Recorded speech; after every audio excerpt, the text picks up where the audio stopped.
President Obama, are you listening? And here at the Harper Library in the University of Chicago, our distinguished guests have their own ideas too. So let's join them now. It seemed to me he was saying that the golden age for America, when it was truly a land of opportunity, was the late 19th, early 20th century. No regulations, no permits, no red tape. I would argue that the government played a decisive role in an enormous grant to the railroads in creating an American capitalist economy. And secondly, if you go back to that golden age, you find that the government constantly intervened in a rather characteristic way. It used troops against strikers. American labor history has been the most violent, bloody class struggle anywhere in the world. And the government, up until 1932, the law, the courts, the society, always sided with business, always sided against working people. Therefore, I would argue that both economically and in terms of repressing the attempts of people to assert their freedom, government prior to the rise of the welfare state in this country was more or less owned by business.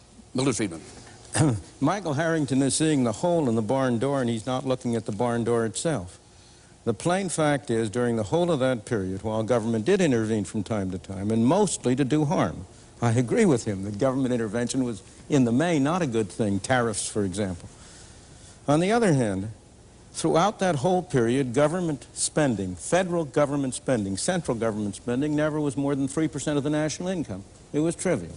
The land grants to the railroads were a minor factor. I don't approve of them. I'm not saying they were a good thing, but they were a very minor factor. One has to have a sense of proportion, and that goes to the whole discussion. I am not an anarchist.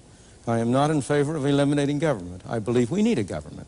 But we need a government that sets a framework and rules within which individuals, pursuing their own objectives, can work together and cooperate together. And they work together and cooperate together not only in economic areas. I want your...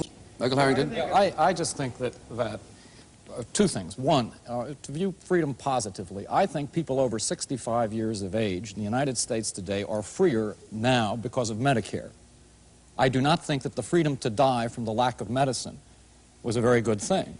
Secondly, related to industrialists, I think that one of the startling things about American history is that when Franklin Roosevelt was saving the system from itself, the main beneficiaries were screaming bloody murder at him for being a traitor to his class, when he was in fact the salvation of that class. And I think therefore, if you look at our history, I do think you find a tremendous myopia on the part of industrialists, and you find that the positive increments to our freedom, interestingly enough, have not come from the college graduates, but often from people with, not from the best people. It's come from working people, it's come from poor people, it's come from blacks and Hispanics and the like. Milton, would you reply, but then tell us why you took us to Hong Kong to prove something? Sure. Unaccustomed as I am to agreeing with Michael Harrington, I will agree in part with what he's just said. I do not believe it's proper to put the situation in terms of industrialists versus government. On the contrary, one of the reasons why I am in favor of less government is because when you have more government, industrialists take it over. And the two together form a coalition against the ordinary worker and the ordinary consumer. I think business is a wonderful institution, provided it has to face competition in the marketplace, and it can't get away with something except by producing a better product at a lower cost. And that's why I don't want government to step in and help the business community. Now, I want to go to your question about Medicare. There are many people who have benefited from Medicare, but you're not looking at the cost side. What has happened to the people who are paying for it? We don't have a free good. It isn't coming from nowhere. And are they benefiting from it in a cost-effective way? Those are the questions. It's demagoguery, if you'll pardon me, Michael Harrington, to say the people who have Medicare are freer. Of course, in one dimension. But they themselves have been paying all their lives. And have they gotten a good bargain?